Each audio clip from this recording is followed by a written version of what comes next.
everyone. My name is Heather Thomas, and I'm going to talk about our discussion board. Number one, the current status of our healthcare system. I must preface this conversation by letting you know I have put the kids in bed about an hour ago, so I'm really hoping for no interruptions. So, fingers crossed. Okay, the first topic I'm going to talk about is the cost of our current healthcare system. Our textbook states that insurance creates confusion about who the customer is. Customers use the product, but insurance plans often pay most of the bill. I I agree with this statement, and as a matter of fact, I recently had a conversation with my primary care provider after I told him that I was in the healthcare administration program, and he made an interesting statement to me. He told me that the patients are technically not his clients, that his clients is actually the insurance company. He said that no matter the course of action that he thinks he should take in a medical stance for a patient, the insurance company dictates his next move. If he doesn't adhere to the insurance company's wishes as to what medical treatment the patient should receive, they can deny his practice grants, new technology tools, etc. So I thought that was pretty interesting that he told me that. Our textbook also states that if in the insurance is footing the bill, most patients choose the best, most expensive treatment, a choice they might not make if they were paying the full cost of care. This is a good example as well because if they're not having to pay for their service, they're going to get the most expensive treatment, and that could cause a problem for the healthcare costs in the US. Um, the example the textbook gave was most hospitals receive at least a third of their revenue from Medicare. As a result, changes in Medicare regulations or payment methods can profoundly alter a healthcare organization's prospects. Overnight changes to reimbursement terms may transfer a market that is profitable for everyone to one in which only the strongest, best led, best positioned organizations can survive. This is very, very true. So, regarding the equity, when I was researching this topic, excuse me, um, I found an article entitled "The Struggle for Equality in Healthcare Continues" by Everett Rutledge. This stated that medical facilities have racial, racially biased treatment practices, but sorry, let me back up. I'm getting tongue-tied. So the medical facilities have racially biased treatment practices, but organizations need to provide fair treatment regardless of the patient's skin color, gender, economic capabilities, or religion, etc. I believe that healthcare equality is a consistent problem that we struggle with within our system. In my opinion, I think the highest form of inequality is seen with the low economic status patients. Um, I think that they may get unfair treatment or not receive quality of care because they're not paying a portion of it, possibly. Regardless of whether the patient is self-pay, has private insurance, or has governmental health care, they should be receiving the same health care coverage or same health care benefits, good quality of care that everybody else is. Also, as healthcare providers, we should be making every effort to promote excellent quality of care to every patient. So, access to healthcare. My personal experience with the healthcare has sometimes been a nightmare. For example, I'm going to give you an example of an experience I had with some left knee pain. Started having horrible left knee pain. I went to see my primary doctor. He sent me right away to get x-rays. The x-rays came back negative. Then I had to get an MRI done. That took a while to schedule. And then after the MRI, I had to reschedule with my doctor to get the results of the MRI. In turn, he sent me to an orthopedic surgeon, which took about 3 weeks to get the appointment.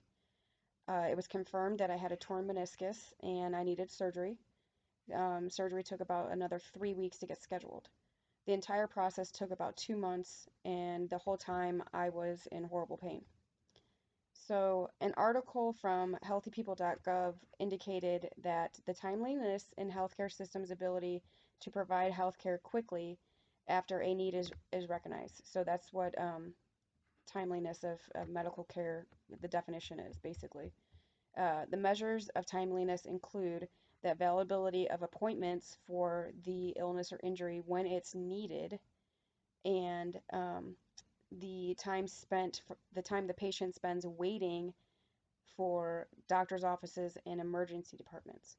So the delay in the time in between identifying a need for a specific test or treatment and actually receiving those services can negatively impact the cost of care.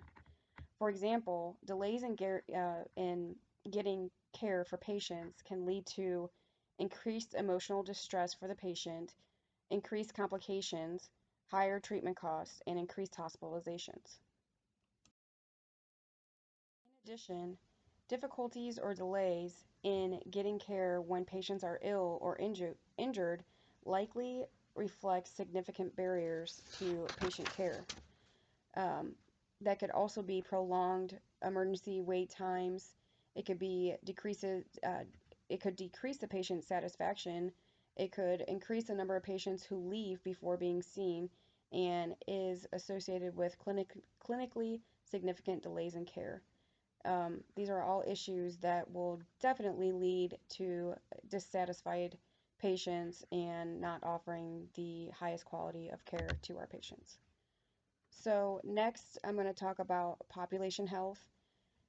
I think that population health, the current status, is a big deal, especially these days when we're in the midst of a pandemic that we're facing with the coronavirus.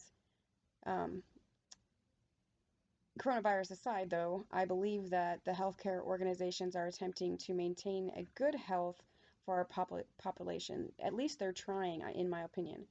For instance, when I go into medical facilities, I'll see posters on the walls for like smoking cessation classes and why you shouldn't smoke, or pamphlets on obesity and the things that obesity can cause, and dietitians and how they can help people lose weight. Generally, just increasing the awareness for people to live healthy lifestyles. So I think that our healthcare providers are trying to help the population, the healthcare of our population. The healthcare of our population will constantly be in turmoil because honestly, you could lead a horse to water, but you can't make them drink. Healthcare providers can stress the importance of good health routines, but they can't make patients adhere to their medical advices. So it's really up to the provider or the patient, excuse me, to take the advice of the healthcare provider. And I think if more patients adhere to the advice of their physicians, that the population of our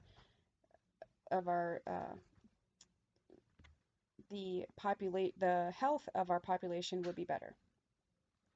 So lastly, I'm going to talk about the quality and value of our current healthcare system. I believe that the quality and value for healthcare today is a tremendous issue. Obviously, the overall goal for our healthcare providers is to improve the quality of care for its patients. This seems like a simple theory, give good quality of care to patients. However, it's proven to be a huge struggle. Um, the way I see it too is one patient can perceive the quality of care and the value of their health care completely different than another patient that receives the same identical treatment. So it's really in the eye of the patient, the quality of care and the value of the care, I believe. Um, Also, healthcare organizations can attempt to reward their healthcare providers for excellent quality of care, as seen in the example that our textbook gave regarding the state of New Jersey and how they are letting hospitals give physician bonuses if the hospitals help reduce the costs and improve the quality of care. maybe this is how we need to start trying to improve the quality and value of healthcare is providing the medical providers with reward systems to improve the quality of care that they're giving to our patients. So that's about it, guys. Thanks for listening. Bye.